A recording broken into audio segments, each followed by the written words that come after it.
Соединенных Штатах Америки будут проходить выборы на пост президента.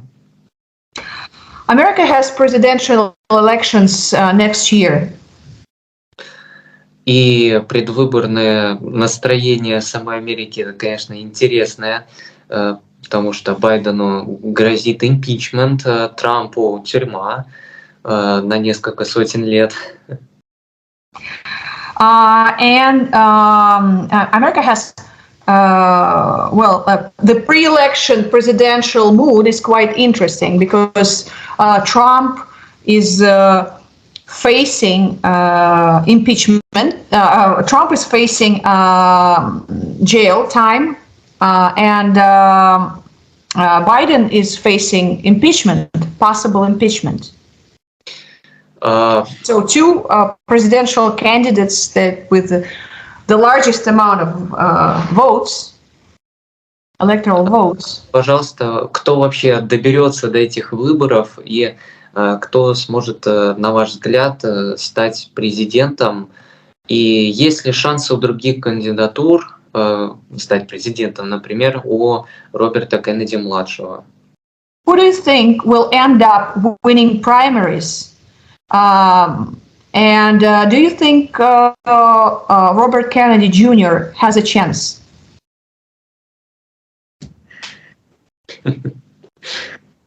Well, look, first of all, there's no competition against Donald Trump. So if he stays out of jail, he wins the Republican primary. Ну, во-первых, никакой конкуренции нет у Дональда Трампа. Если он не попадет в тюрьму, то никто не сможет ему помешать.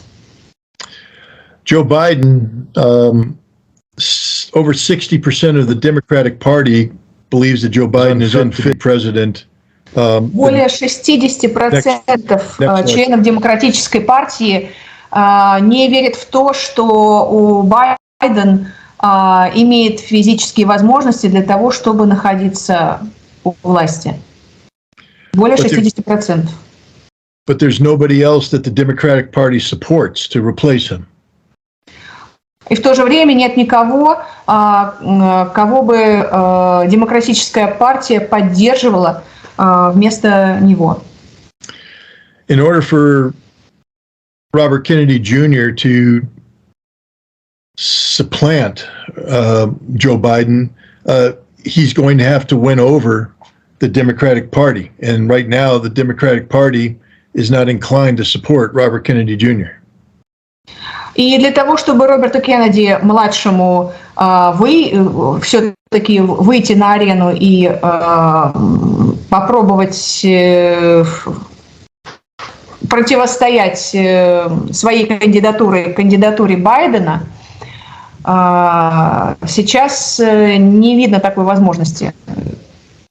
So it's a tough question. Why do you think Robert Kennedy Jr. cannot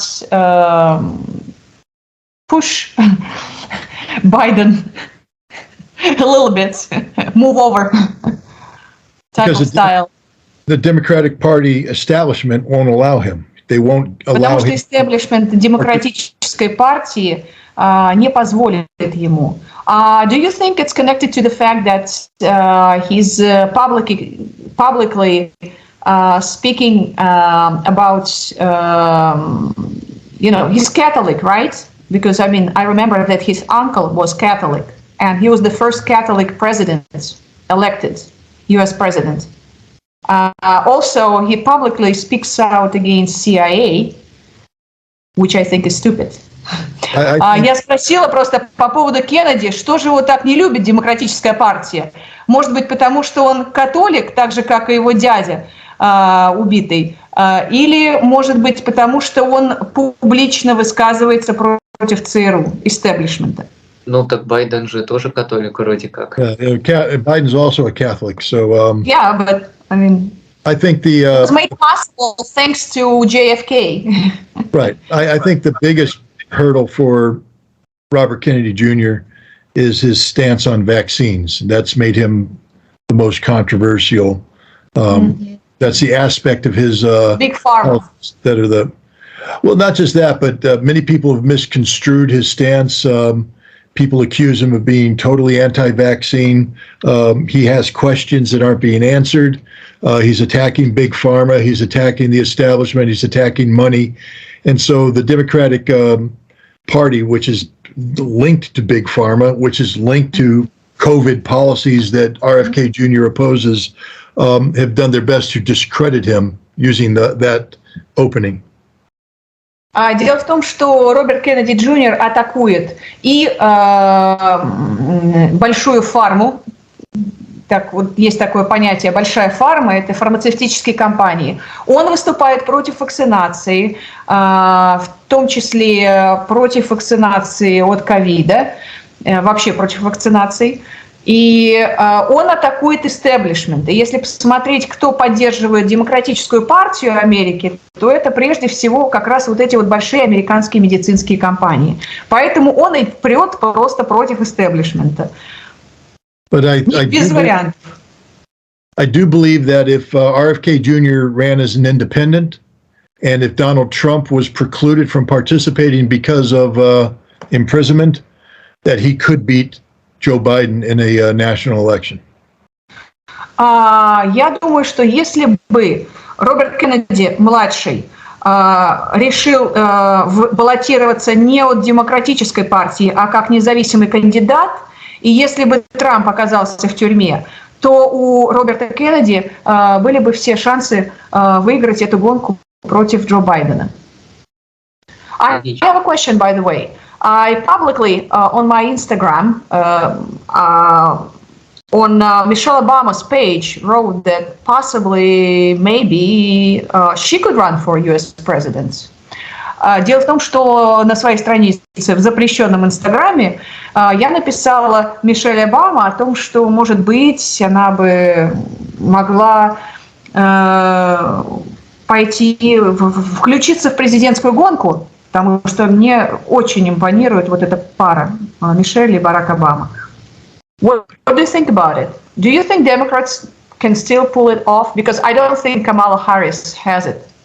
No, I mean, look, the bottom line is Joe Biden's age is impacting his ability to govern. There's no question about that. Everybody sees it on a daily basis. Мы каждый день наблюдаем за тем, что возраст Джо Байдена не позволяет ему управлять государством и принимать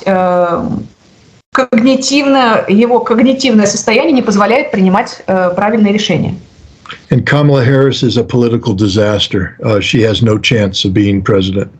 А Камала Харрис – это политическое несчастье, и у нее никаких шансов стать президентом. So the Democrats are going to have to find a candidate who can step in, and this requires a candidate who is well known, known to the American people, whose name is known, and there's a number of potentials, and Michelle Obama's name is definitely one that would be a viable candidate.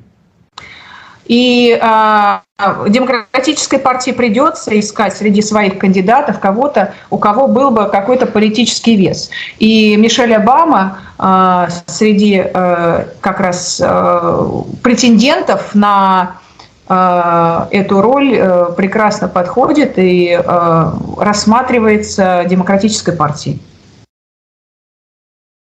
Thank you. Хотел бы перейти уже в завершении к таким более приятным, скажем так, вопросам. Вы в мае путешествовали по России, и вот непосредственно в России вы проводили презентации вашей книги, которая называется «Гонка разоружения». Это издательство «Комсомольская правда». Mm-hmm.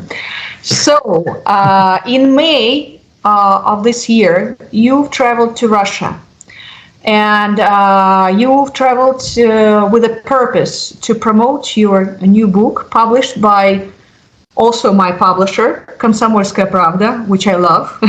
It's a good publisher. And we would like to know first.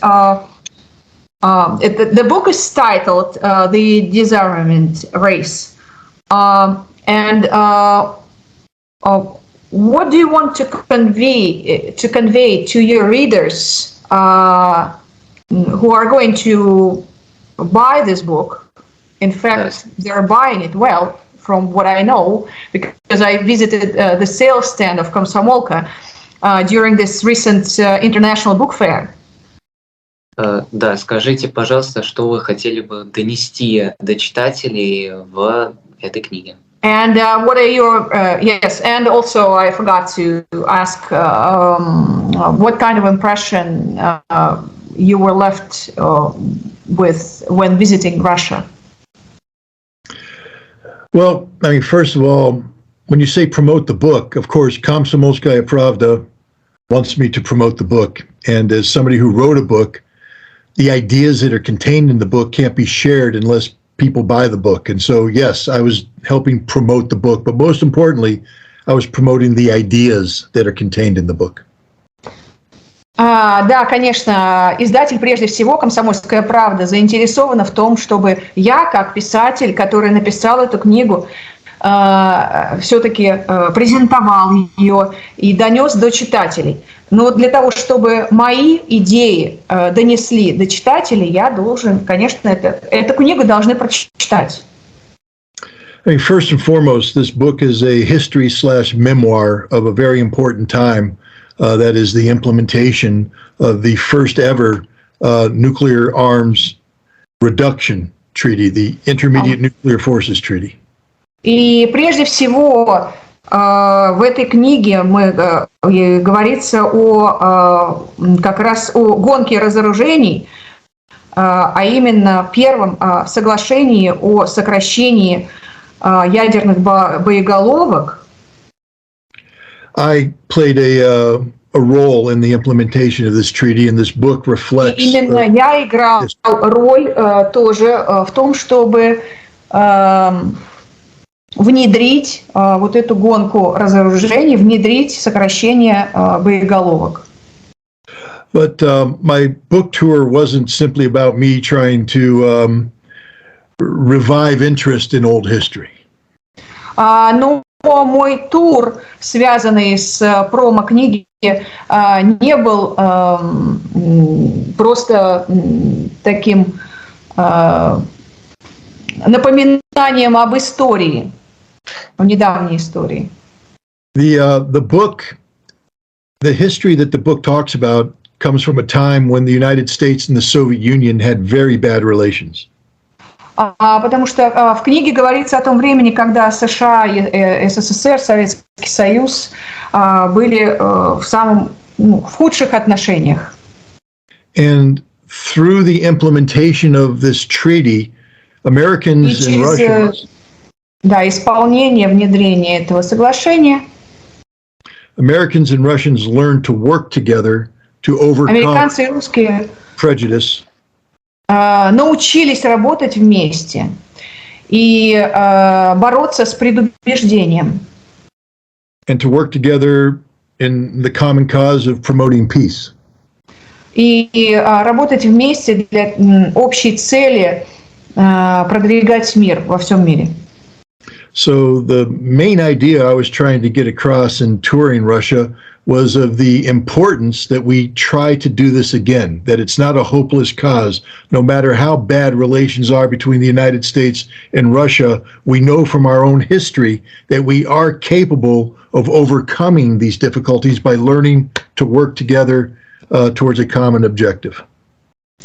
И моей целью во время тура, промо-тура книги было напомнить и американцам, и русским о том, что когда-то мы уже смогли работать вместе для общей цели.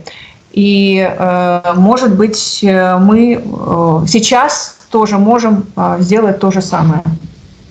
But one of the problems is that here in the United States, where I'm trying to promote this idea as well, we're infected. Одной из проблем заключается в том, что здесь в Америке я тоже пытаюсь делать то же самое, там гонка разоружений.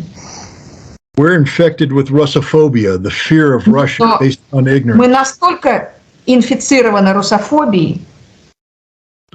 And the only way to there's my dog.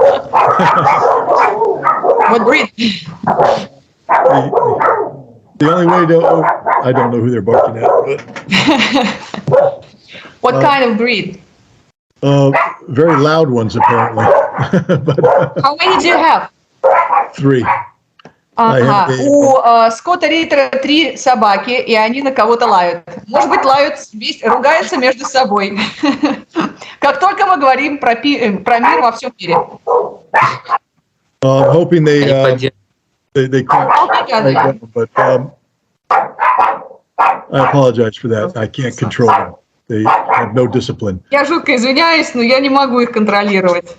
Ничего страшного. Okay, the antidote to Rusophobia is knowledge, information. И антидот к этой русофобии – это знание и информация, донести информацию. And one of the main objectives of my trip to Russia was for me to empower myself with knowledge about the reality of Russia today and bring it back with me to America. И для меня самой главной целью было приехать с книгой, презентовать книгу Россию, вот это собрать эти знания, эту информацию и донести ее, приехать в Америку с этими знаниями, с этой информацией, донести до американцев. And you asked the question, how was the journey? I spent 26 days in Russia. I toured 12 cities. В США меня спросили, как тебе это путешествие? Я провел 26 дней по России. And I had the opportunity to meet many Russians and talk to them about many different topics. И у меня была прекрасная возможность поговорить со многими россиянами на различные темы. And because of that experience, I am able to talk with the American people in a more informed fashion about the reality of Russia today.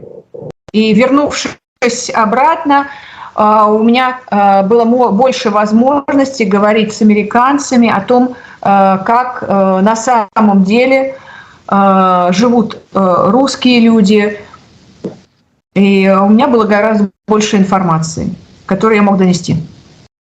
And I'm beginning the process of providing a vaccine to Rusophobia.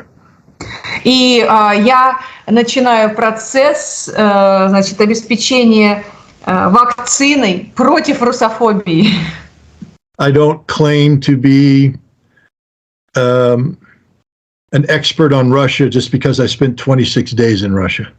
Я не претендую на звание эксперта по России просто потому, что я 26 дней провел в России. But what I can say is that my experience in Russia has opened my mind to the need to learn more about Russia. Но я точно могу сказать, что мой опыт, проведенный за это время в России, за эти 26 дней, дает мне возможность и желание узнать больше о России. And the more one knows about Russia, the less one has to fear from Russia. И чем больше человек знает, кто-то знает о России, чем больше вот те люди, с которыми я общаюсь, знают о России, тем больше у нас есть шанс, возможность научиться чему-то и у России.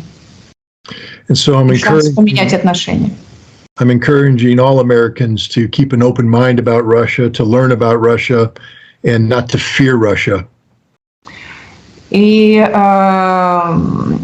знание, информация, которую мы можем донести, она позволит, знание о России, о ее людях, они позволят американцам не бояться русских и не бояться России. Которые мы можем донести.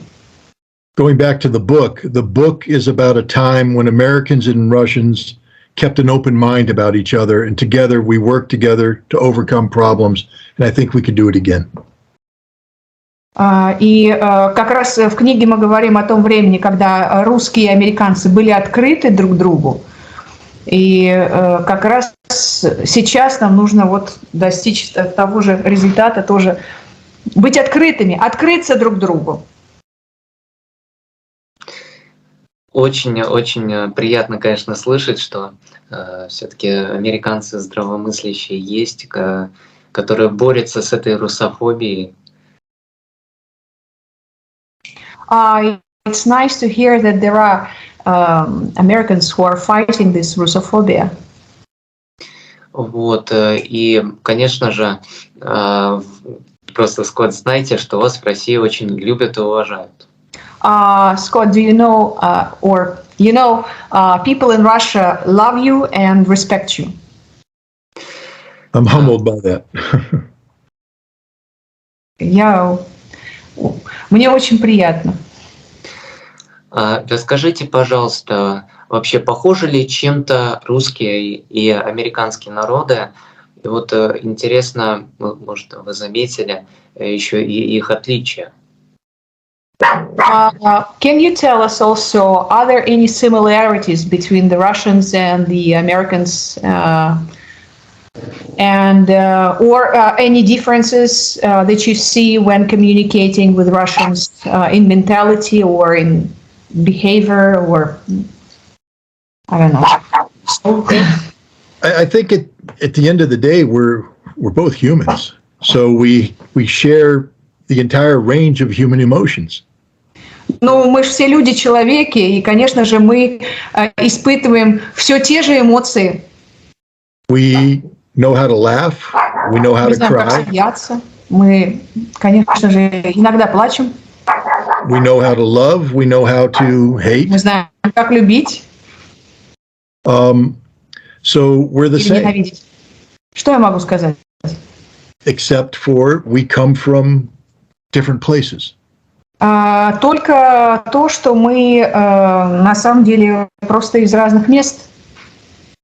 The Russian people come from a distinct culture, a distinct ethnicity, a distinct history. Русские приходят от определенной культуры, цивилизации, нации. The American people are a blend of different cultures that have come together. А вот американцы — это смешение культур, которые вместе соединились в одном государстве. And in many ways, we're still struggling to define who we are collectively. И, в общем-то, как вместе мы до сих пор пытаемся понять с трудом, кто мы на самом деле, вот если в общем, в целом, как страна, как люди. And I think that there is a difference between the American approach and the Russian approach. И, конечно же, есть разница в том, как американцы подходят к определенным вопросам, и русские. But that doesn't make one better than the other. Но это не значит, что одно лучше другого. It makes us different. Это просто делает нас разными. And that's not a bad thing. И это не так плохо. As long as we remember that as different as we are, at the end of the day, we're both human. Если мы будем помнить о том, что неважно, насколько мы различаемся друг от друга, мы все равно остаемся людьми. And that it's far better to live together as friends than it is to exist as enemies. И гораздо лучше жить как друзья вместе, чем существовать как враги. And I can also say this based upon my limited experience with Russia. Я также могу сказать, что, базируясь на моем ограниченном, скажем так, пока еще опыте с Россией, I found everything that made Russia attractive to me as friends, and I found nothing in Russia that made me want to be their enemy. Я нашел то, что все, что я увидел в России, привлекает меня быть с Россией друзьями. И ничего, чтобы заставило меня делать ее врагом. There's no reason for Americans and Russians to be enemies. There's every reason. У нас нет никаких причин между Америкой и Россией быть врагами. And there's every reason for Russians and Americans to be friends. Однако все причины для того, чтобы русские и американцы были друзьями. Спасибо большое, очень приятно, конечно, такое слышать. А вот если город, ну, российский город, который вам, ну, скажем, произвел самые большие впечатления, и куда вы хотели бы вернуться, вот просто каждый день думаете? Do you have any city or town or any place in particular in Russia? During your trip, you visited quite a few places. Any place where you'd like to visit that impressed you most, where you'd like to come back? Good question. Let me put it this way. Votkinsk will always be in my heart because that's where I first fell in love with Russia. What's the? Votkinsk. Votkinsk. That's where the factory was that I worked as an inspector. Ага. Это там, где Воткинск, город, где Скотт Риттер работал на заводе как инспектор. But Russia is a very large nation with a very diverse geography and composition of its people. Но Россия – это огромная нация с различными этносами и очень интересная и разная. How do I put, for instance, the Opera House in Novosibirsk above the Bolshoi Theater in Moscow? How do I do that? Ну как я, например, возьму и оперный театр в Новосибирске поставлю выше, чем Большой театр в Москве? How do I put the beauty of Lake Baikal above Peterhof in St. Petersburg? Как я поставлю красоту озера Байкал выше, чем красоту Петергофа? Am I to ignore the beauty of Kazan, the beauty of Grozny? Я собираюсь игнорировать красоту Казани или Грозного? Am I to ignore the energy of Ekaterinburg, Ижевск? Я собираюсь что, не замечать красоту Екатеринбурга или Ижевска? Russia is so much more than one place. It's a nation that that succeeds because of its totality, the entirety of Russia. А Россия – это больше, чем какое-то одно из тех мест, которые я упомянул. Россия не ограничивается. As Russian embassy, American embassy in Russia has this VK ВКонтакте page, and they have this statement that U.S. is not limited to Washington D.C. and New York. Well, I guess we can say it about Russia as well. Дело в том, что американское посольство в России иногда пишет на своей страничке ВКонтакте о том, что, значит, Америка не ограничивается Вашингтоном и Нью-Йорком. Вот то же самое можно сказать о России. Россия не ограничивается Москвой или Санкт-Петербургом. No, I traveled. Every place I traveled into Russia, what I learned is that I didn't have enough time. I needed more time. В любое место, куда бы я ни приехал в Россию, мне не хватало времени. Я бы хотел побольше поизучать это место, мне всегда не хватало времени. So I need to go back to every place. Так что мне придется, я хочу, мне необходимо вернуться в каждое место, которое я уже посетил.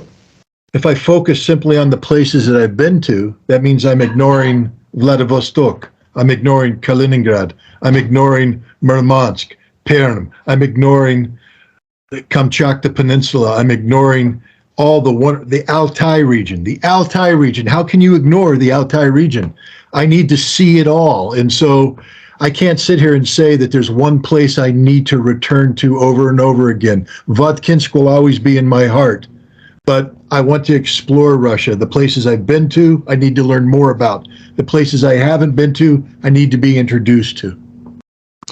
Как я могу сказать, что я вот должен там в одно какое-то место, которое я продолжаю посещать? Воткинск всегда будет в моем сердце.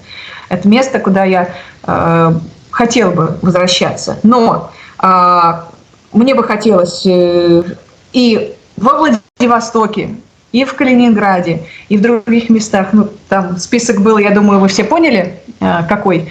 И побывать помимо тех мест, которые я уже посетил. И хочу посетить повторно. Ну, предлагаю завершить наше интервью таким несколько необычным, наверное, для вас вопросом.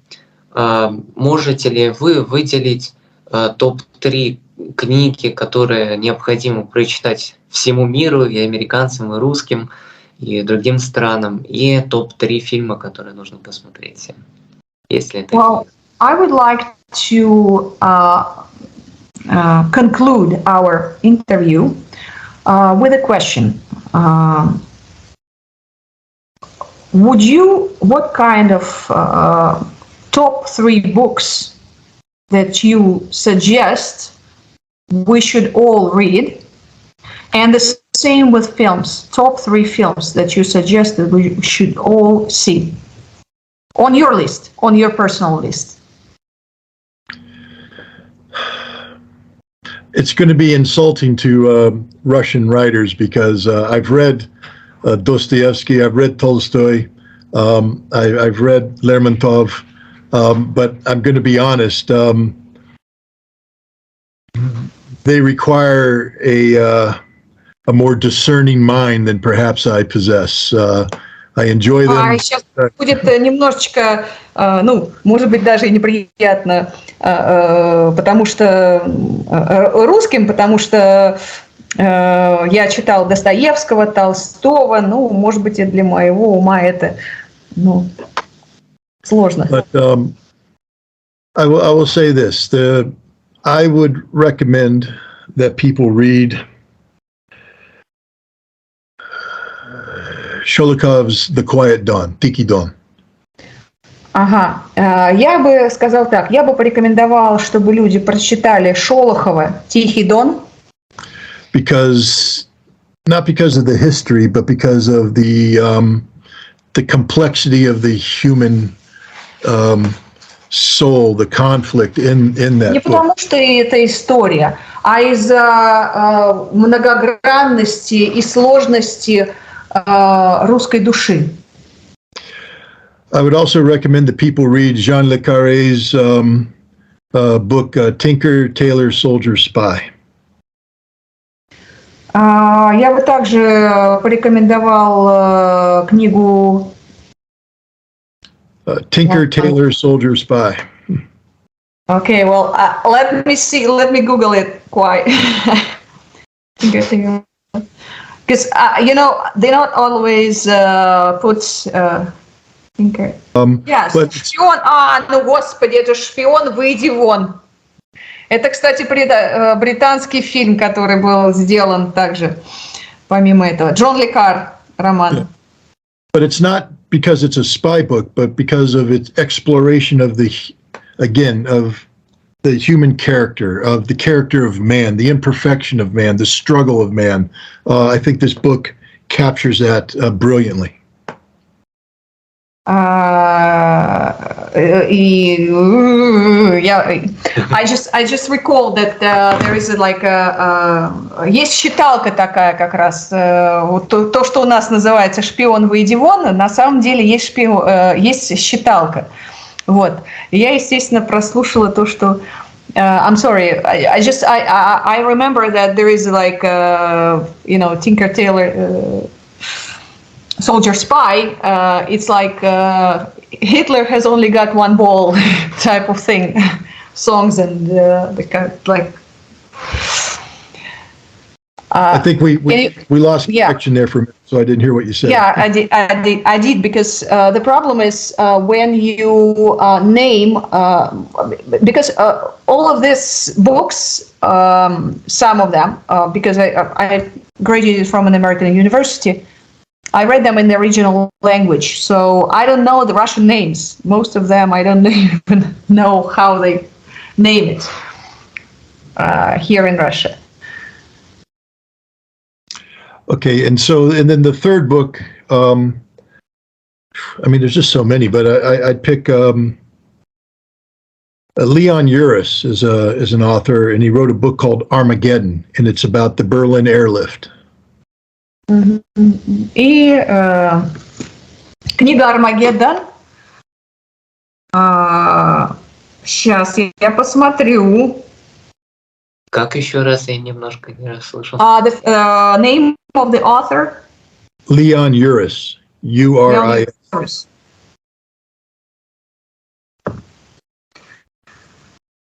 Леон Урис, книга «Армагеддон», роман Берлина, значит, роман о Берлине.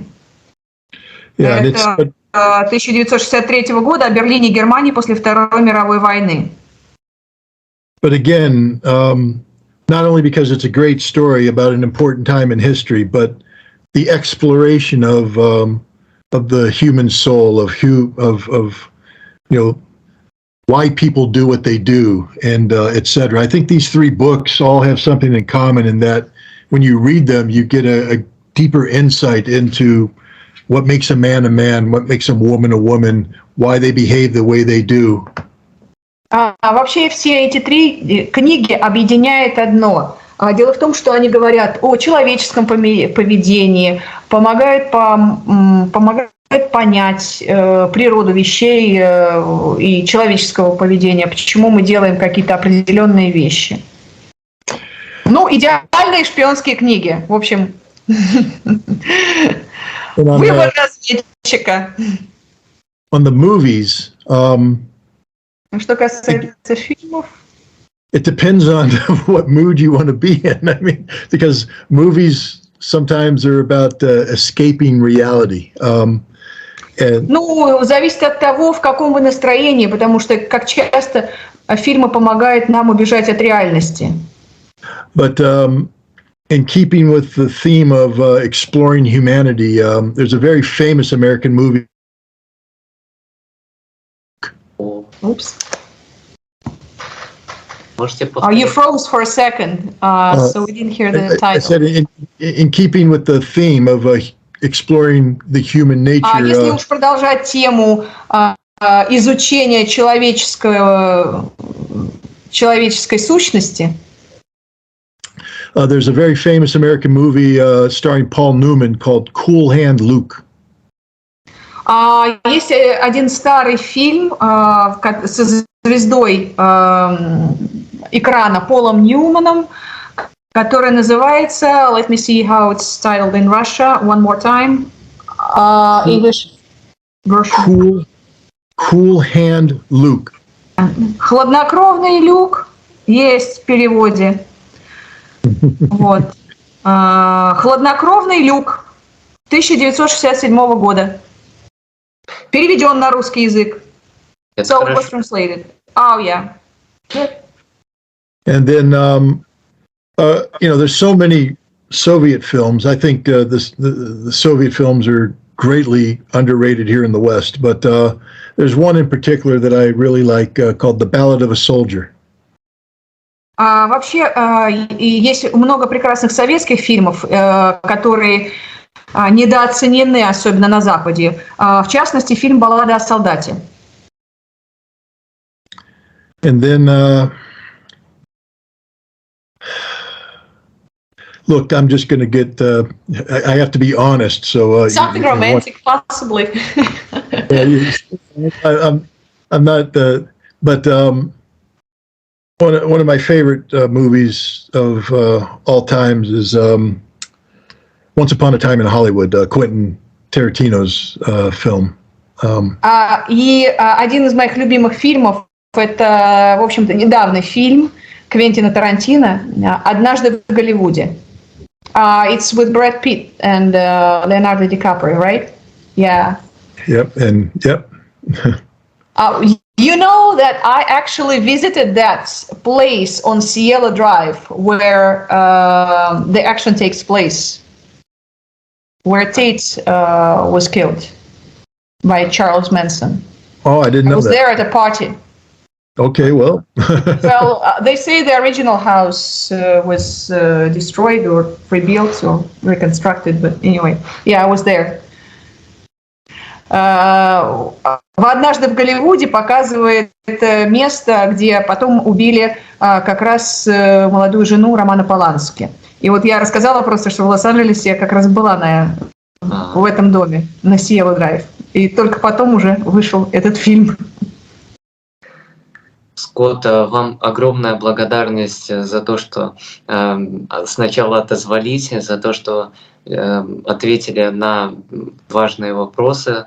Ну и вообще вам огромное уважение. Thank you so much that you gave me a chance, and I'm so grateful for your participation in this talk. Oh, well, thank you very much. It's been an absolute pleasure. Я, наверное, возьму на себя такую немножко роль всех россиян и выражу вам еще раз. I'll take responsibility for all the Russians. Огромное уважение за то, что вы express my gratitude and my respect. Боретесь с притеснением русского народа. That you're fighting this Russophobia. Well, no, I appreciate it very much, but I do need to make this point clear. As much as I respect the Russian people and I admire them and in some ways even love the Russian people, I'm not doing this for Russia or the Russian people. I'm doing this for my daughters, because the world will be a better place if the United States and Russia learn to live in peace. And I want my daughters to live in a better world. При всем уважении к русским, я делаю все это не для того, чтобы мы просто дружили с русскими. Я делаю это для своих двух дочерей, чтобы мы могли дружить с странами и чтобы мы смогли найти мир и понимание, и чтобы этот мир стал лучшим местом ради их будущего. И в завершение нашего разговора попрошу вас о двух вещах. Первое, сказать такие слова пожелания зрителям и просьбу подписаться на канал «Анализ событий». Собственно говоря, мой канал. Well, now, so to top up my gratitude and respect to you, I would love to, thank you for your interview and possibly sign up to my channel. И сказать пожелания нашим зрителям. And please say something, send your wishes to my viewers, to our audience that's watching us right now. Well, I think wishes. I think your viewers, your audience should be deeply grateful to you, Artyom, for having the courage and the tenacity to reach out to me repeatedly. Вообще, ваши подписчики должны быть очень рады тому, что у вас была храбрость, чтобы написать мне и достать меня. There's the old saying that persistence pays off, and you were persistent, and you got the payoff. Есть такое выражение: настойчивость как раз получает награду. Вот, вы были настойчивы и получили то, что хотели. I've been interviewed by a lot of people. И меня интервьюировали очень много людей. And some I enjoy more than others. А с некоторыми мне понравилось больше, чем с другими. This is at the top of my list. You did a very good job, and I'm very humbled that you sought me out and wanted to do the interview, and I'm very happy that I said yes. И сейчас вы находитесь на вершине этого списка людей, с которыми мне было очень приятно делать интервью. Спасибо большое, спасибо большое. Топ-лист. Не загордитесь. Well, just want to make sure that this young gentleman is not going to, raise his head and think that he's above other journalists. He's just in the beginning of his career. No, he's doing a good job, and I think he'll have a bright future ahead of him. But what he should do is make sure he sends me a link to this interview so that I can help him promote it. Я сказала, чтобы вы там нос не задирали, вот. И, пожалуйста, пришлите линк к этому интервью, чтобы другие тоже могли посмотреть его, и в том числе и англоязычные, потому что, мы все-таки сделали так, что Скотт слышен. Я всегда, конечно, пересылаю интервью тем, кого я интервьюировал, поэтому... I always send the links to those whom I've interviewed. That's why. No worries.